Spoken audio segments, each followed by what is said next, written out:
ময়দান হাসর কায়েম হয়ে যাবে। আরশে আজিমের নিচে আপনার আমার নবী সৈয়দুল মুরসালিন খাতামান নবিয়িন সেজদায় পড়ে মাওলার দরবারে কাঁদবেন, ইয়া হাবলুম উম্মতি, ইয়া হাবলুম উম্মতি। সুবহানাল্লাহ পড়েন। আল্লাহ পাক বলবেন, নবীজি তোমার উম্মতের জন্য তায়েফের ময়দানে লাল করে দিলেন রক্তে, ওদের ময়দানে দান মোবারক শহীদ করে দিয়েছেন। এটা হাসরের ময়দান, এই ময়দানের সম্রাট আপনাকে বানাইলাম। এ জায়গায় কাঁদতে হবে না। আপনি যাকে সুপারিশ করবেন, আমি আল্লাহ রব্বুল আলামিন বান্দা বান্দির অগণিত অযাচিত জীবনের সমস্ত গুনাহগুলি মাফ করে দিব। কোন সুবহানাল্লাহ। যেই নবী দুর্দিনের বন্ধু হবে, তার জন্য আপনি আমি কতটুকু নিবেদিত প্রাণ নিয়ে কাঁদছি। আমার ভাইরা, রব্বুল আলামিন যুগে যুগে নবী ও রাসূল প্রেরণ করেছেন, সাথে সাথে একটা গাইড বুক দিয়েছেন। কি কোন ঠিক না বে ঠিক? আল্লাহ রব্বুল আলামিন আশরাফুল মাখলুকাত বান্দাকে বানাইছেন। 18,000 মাখলুকাতের প্রেসিডেন্ট হবে মানব জাতি। এই মানব জাতি কেমনে করি 18,000 মাখলুকাত পরিচালনা করবে? আসমান জমিনে সব কিছু যা কিছু আছে এগুলি পরিচালনা কেমনে করবে?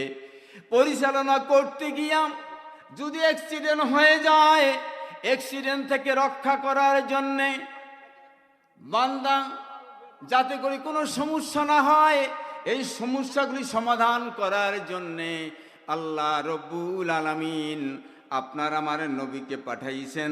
সাথে সাথে আল্লাহ পাক গাইড বুক নামে কোরআন পাঠাইছেন। কোন সুবহানাল্লাহ। আমার ভাইরা, দুনিয়ার মানুষ যতই বিধান তৈরি করুক, যিনি এই পৃথিবী তৈরি করেছেন, যিনি আপনাকে আমাকে তৈরি করেছেন, তিনি সঠিক বিধান দিতে পারেন। ঠিক না বে ঠিক? সঠিক বিধান দিবে একমাত্র আমার আল্লাহ। মানুষের তৈরি করা বিধান দিয়ে শান্তি আসতে পারে কি কন? পারে? পারে না। আমরা দেখলাম আমাদের হায়াতে একজনের পর একজন কত প্রেসিডেন্ট আসলো আর গেল, কত প্রধানমন্ত্রী আসলো আর গেল, কেউ শান্তি দিতে পারে নাই। আল্লাহ পাক বলেন, বান্দা শান্তি কেউ দিতে পারে না। কোন গ্রন্থে শান্তি আপনাকে দিতে আপনাদের দিতে পারে না। একমাত্র শান্তি দিতে পারে আল কোরআন। বলেন না সুবহানাল্লাহ। আমার আল্লাহ পাক বলে, ও আমার বান্দা বান্দি, তুমি যদি দুনিয়ায় কল্যাণ চাও, তুমি যদি দুনিয়ায় শান্তি চাও, তাহলে তোমরা কমসে কম আমার 2টি নসিহত মেনে নাও। আমার আম্মা জানেরা, আমার বোনেরা গো, একটু কান পেতে শুনেন। আপনাদের ওয়াজ আপাতত বন্ধ রাখেন, আমার মাওলার কালাম থেকে কিছু কথা শোনেন, আপনাদের উপকারে আসবে। আমার আল্লাহ পাক বলে, ও বান্দা, আমি তোমাদের দুনিয়ায় কল্যাণ দিব, স্বামী স্ত্রীর মাঝে শান্তি দিব, বাপ বেটার মাঝে শান্তি দিব, এভাবে থানার মধ্যে শান্তি দিব, এরপরে দেশের ভিতরে শান্তি দিব। কিন্তু তোমাদের কাজ হলো তোমরা আমার 2টা নসিহত মেনে নাও। তাই শুধু নয়, মৃত্যুর সময় তোমাদের সাকরাতুল মউতের সঙ্গে সেই সময় শান্তি দিব। এবারে কবরে গিয়াও শান্তি পাবা, হাসরে গিয়াও শান্তি পাবা। আমি আল্লাহ বিনা হিসাবে তোমাদের জান্নাত দিব। কোন মারহাবা। আমার ভাইরা, আল্লাহ পাকের নসিহত হলো 2টি কথা। আল্লাহ পাকের 2টি নসিহত মেনে নিতে হবে। আমার আল্লাহ পাক ডাক দিলেন, আউযু বিল্লাহি মিনাশ শাইতানির রাজিম। ইয়া আইয়ুহান নাসু কদ জাআকুম মিনাল্লাহি قد جاءكم من الله نورا وكتاب مبين আমার আল্লাহ পাক বলে, ও দুনিয়ার মানুষ, তোমরা দুইটি নিয়ামত গ্রহণ করো। একটা নূর নামে হলো একমাত্র বিশ্বনবী, আর একটা হলো কিতাব মানে হলো আল কোরআন। তোমরা যদি আমার নবীকে মেনে নিতে পারো, আমি আল্লাহ পাক তোমাদেরকে বিনা হিসাবে জান্নাত দিয়া দিব। আমার আল্লাহ পাক বলে, নবীজি ও আমার হাবিব, আউযু বিল্লাহি মিনাশ শাইতানির রাজিম, কুল ইন কুনতুম তুহিব্বুনাল্লাহা ফাত্তাবিউনি ইউহিব্বুকুমুল্লাহ ওয়া ইয়াগফির লাকুম যুনুবাকুম ওয়াল্লাহু গফুরুর রহিম। বলেন মারহাবা। আমার আল্লাহ পাক ডাক দিয়ে বলে, ও আমার হাবিব, দুনিয়ার মানুষদেরকে এলান করে দাও, লাহু মা ফিস সামাওয়াতি ওয়াল আরদ, আসমানের মালিক যিনি, জমিনের মালিক যিনি, সব কিছুর মালিক যিনি, তাকে যদি মানুষ ভালোবাসতে চায়, ফালইয়ানজুরিল ইনসানু মিম্মা খুলিকা মিম্মা ইন দাফিক ইয়াখরুজু মিন বাইনিস সুলবি ওয়াত তারাইব। আমার ভাইরা, কেনই মাওলাকে ভালোবাসবেন না? আমার মাওলা বলে, বান্দা তুমি কিছু নিজকে কিছু অনেক কিছু মনে করো, তোমার জন্মের বৃত্তান্ত তুমি একবারে লক্ষ্য করে দেখো। ফালইয়ানজুরিল ইনসানু, অতঃপর তুমি মানুষকে আমি কেমনে বানাইলাম একবার নজর করে দেখো, একবার খেয়াল করো, একবার থিসিস করো। মিম্মা খুলিকা মিম্মা ইন দাফিক, ও বান্দা তুমি নিজকে শরীফ মনে করো, ভদ্র মনে করো, উচ্চ শিক্ষিত মনে করো, তোমার জন্মের বৃত্তান্ত দেখো, আমি কি পদার্থ দিয়ে তোমারে বানাইলাম। যেই পদার্থ বাবার মাথার থেকে মেরুদণ্ড দিয়া তোমার মায়ের রেহেমে চলে গেছে, তোমার মায়ের বুক থেকে যেই পানিটা, নাপাক পানিটা আমার মানুষ বানা কারখানায় গিয়া জমা হয়ে গেছে, আমি আল্লাহ পাক এই দুই পানি দিয়া আমি আল্লাহ মানুষ বানাইছি। কান সুবহানাল্লাহ। বাহাদুরি তো একমাত্র আমার আল্লাহ। ঠিক ঠিক না বে ঠিক? আমার ভাইরা, আল্লাহ রব্বুল আলামিন এই নাপাক পানি দিয়া আপনাকে আমাকে বানাইছেন 3.5 হাত বডি দিয়া। এই বান্দার গোটা শরীরের ভিতরে মাথায় একটা মগজ, এই মগজের ভিতরে আল্লাহ পাক কি হিকমত দিলেন, সুবহানাল্লাহ পড়েন। এ পাওয়ার দিছে কে? আমি যখন 15 সালে হজে গেলাম, জাহাজটাকে যখন উড়াল দিবে তার আগে টনকে টন মাল ঢুকাইতেছে, টনকে টন মাল ঢুকাইলো। আমরা 500 হাজি, তার সামানা আছে, সব কিছু নিয়ে এই খোলা আসমানে এই জাহাজ উড়াইতেছে। আমি লক্ষ্য করি, আল্লাহ তোমার কত কুদরত। এই 3.5 হাত মানুষটার মাথার ভিতরে আপনি কি কুদরত সৃষ্টি করে দিয়েছেন। বান্দাকে যে আল্লাহ পাক কত বলন্দ করেছেন, কত সম্মানিত করেছেন, কত জ্ঞান দিয়েছেন। তাহলে মহব্বতের মালিককে বলেন আল্লাহ তাআলা। যে আল্লাহ পাক এত নাপাক পানি দিয়া আপনাকে আমাকে বানাইলেন, গোটা বটির ভিতরে যেখানে যে জিনিস সেট করা দরকার সেখানে সেই জিনিস সেট করে দিয়েছেন। মাথা কোন জায়গায় রাখা দরকার সেখানে মাথা রেখেছেন, কান কোন জায়গায় রাখা দরকার সেখানে কান রেখেছেন, জিহ্বা কোন জায়গায় রাখা দরকার সেখানে জিহ্বা রেখেছেন। এভাবে গোটা শরীরের অঙ্গ প্রত্যঙ্গ এত সুন্দর করি সুটাম করি আল্লাহ পাক বান্দারে বানাইছেন। ঠিক না বেঠি? মোহাব্বত তাহলে কে পাবে? আপনাকে যদি 1000 টাকা দেয় তার প্রশংসার শেষ নাই। মাওলা আপনাকে আমাকে যা দিয়েছেন, যা আপনি আমি চাই নাই তা দিয়েছেন। এই জন্য মহব্বতের মালিককে বলেন আমার ভাইরা, তাহলে আল্লাহ পাককে মোহাব্বত করতে হবে। সেই জন্যেই আমার আল্লাহ পাক ডাক দিলেন, ও আমার হাবিব, দুনিয়ার মানুষদেরকে এলান করে দাও, যেই নাপাক পানি দিয়ে আমি বান্দারে বানাইলাম, ওই বান্দা যদি আমাকে ভালোবাসতে চায়, কুল ইন কুনতুম তুহিব্বুনাল্লাহ ফাত্তাবিউনি ইউহিব্বুকুমুল্লাহ। যদি বান্দা আমাকে ভালোবাসতে চায়, ও আমার হাবিব গো, ওরা যেন, আমার বান্দা বান্দি যেন তোমারই অনুসরণ অনুকরণ করে। আমার আল্লাহ পাক বলে, তোমরা আমার হাবিবের অনুসরণ অনুকরণ করবে না কেন?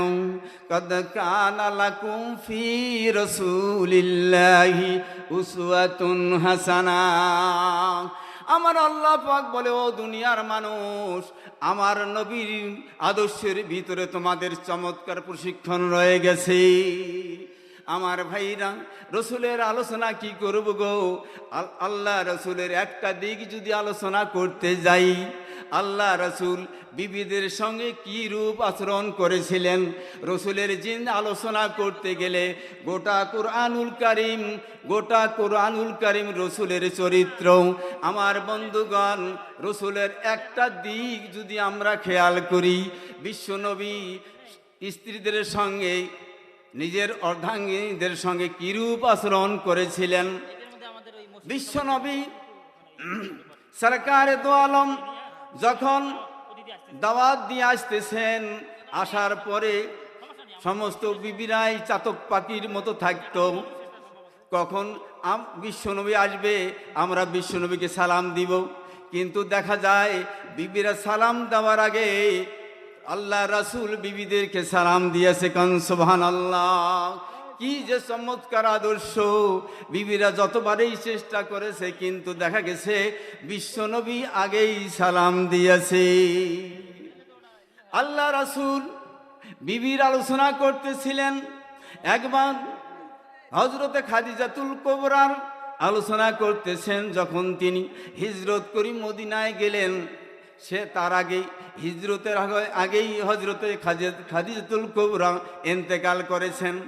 হযরতে আয়েশা সিদ্দিকা সহ সকলকে নিয়ে মদিনায় যখন চলে গেলেন, সেখানে যখন জিন্দিগি অতিবাহিত করতেছিলেন, এমন একটি সময় মদিনায় গিয়া তিনি যখন নামাজ পড়িয়া দোয়া করতেছিলেন, এ সময় হযরতে আয়েশা সিদ্দিকা দেখেন তার হুজরার ভিতরে বিশ্বনবী নাই।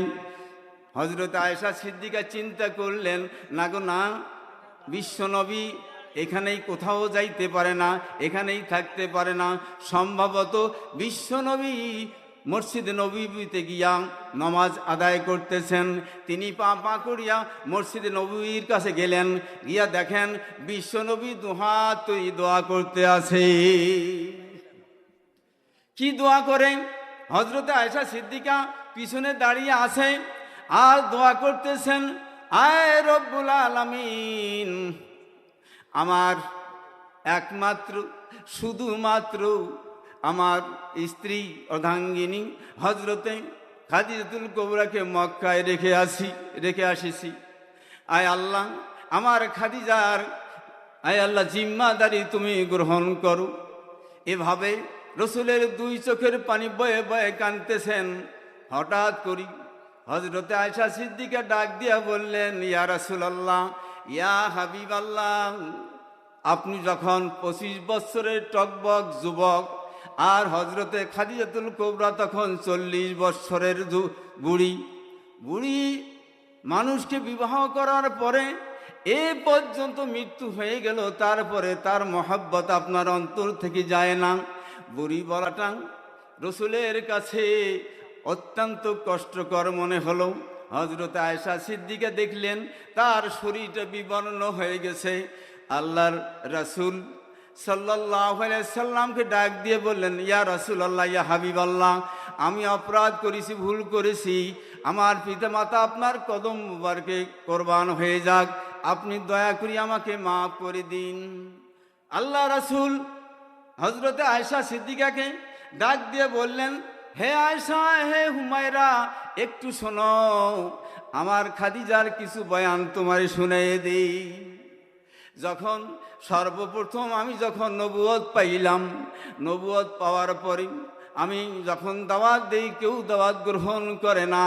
আমার খাদিজা ডাক দিয়ে বলে, ইয়া রাসূলুল্লাহ, ইয়া হাবিবাল্লাহ, পৃথিবীর কোনো মানুষ যদি আপনাকে নবী বলি স্বীকার না করে, আমি খাদিজাতুল কুবরা আপনাকে নবী বলি স্বীকার করে নিলাম। কোন সুবহানাল্লাহ। তাই শুধু নয়, কাফেরেরা যখন আমার পিছনে তাড়া করলো, আমি যখন জাবালে সুরে গিয়া অবস্থান করলাম, আর সে সময় প্রতিদিন 450 ফিট লম্বা ভাইরা আমার, আমি উঠেছিলাম, আমার সাথে হাজী আব্দুল হাই ছিলেন, উনি অসুস্থতার কারণে উঠতে পারলেন না। মুসলিউদ্দিন আজাদি সহ আমি আরও একজন ছিল যুবক, আমরা মানে তিনজনেই জাবালে ছুঁড়ে উঠলাম, 450 ফিট লম্বা। উঠিয়ে রসুল সাল্লাল্লাহু আলাইহি সাল্লাম যেখানে 2 রাকাত নামাজ পড়েছি, যেখানে অবস্থান করছে, আমরা নামলাম। প্রায় আমার মনে হলো যে কান পর্যন্ত হবে বুঝি গর্তটা, সেখানে 2 রাকাত নামাজ পড়লাম। পড়ার পরে এরপরে নামিয়ে আসছি, তো বুঝলাম যে খাদিজাতুল কুবরা সেই দিনেই আমরা তিনজনেই পরামর্শ করতেছি, আমরা যে মানে উঠানোর জন্য থাক করে দিছি, রাস্তা করে দিছে। সে সময় রাস্তা ছিল না। হজরতে খাদিজাতুল কুবরা স্বামীর মহেব্বতে, বিশ্বনবীর মহেব্বতে কিভাবে এই 450 ফিট উপরে গিয়া খানা পৌঁছাইতো। সুবহানাল্লাহ পড়েন। আমার মা বোনেরা, স্বামীকে কিভাবে আদর দিতে হয়, স্বামীর কিভাবে খেদমত করতে হয়, খাদিজাতুল কুবরার জীবনী পড়লে আপনি বুঝতে পারবেন।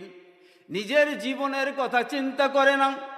হযরতে বিশ্বনবী যখন নবুয়ত প্রাপ্ত হয়ে গেলেন, আল্লাহর নবীর অর্ধাঙ্গিনী খাদিজাতুল কুবরা ডাক দিয়ে বললেন, ইয়া রাসূলুল্লাহ, ইয়া হাবিবাল্লাহ, আপনার দ্বীনের জন্য আমার জীবনের যত সম্পদ আছে, সমস্ত সম্পদগুলি আপনাকে ওয়াকফ করে দিলাম।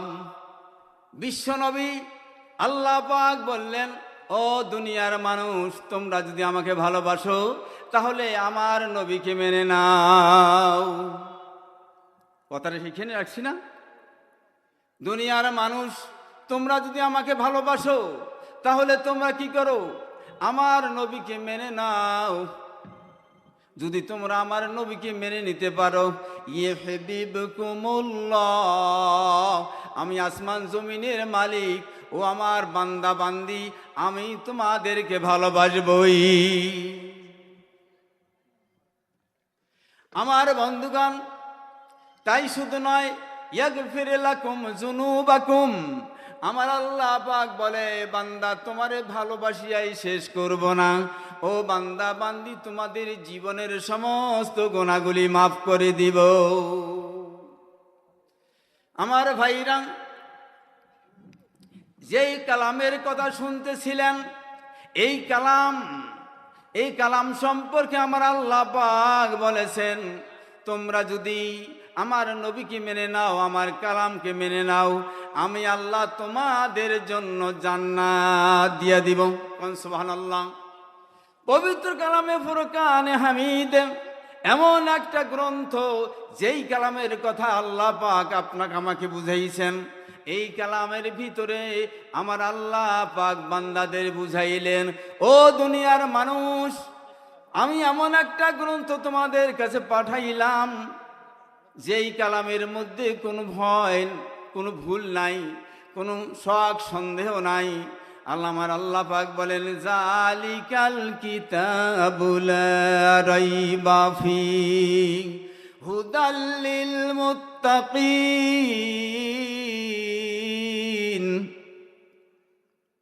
আমার ভাইরা, আল্লাহ পাক বলেন, ও দুনিয়ার মানুষ, আমি যেই কালাম তোমাদের কাছে প্রেরণ করেছি, এর ভিতরে জের জবর সেমিকোলন দাড়ি কমা বেশি নাই। There is a confusion in the Quran, এই কোরআনের ভিতরে কোনো শক সন্দেহ নাই। কোন সুবহানাল্লাহ।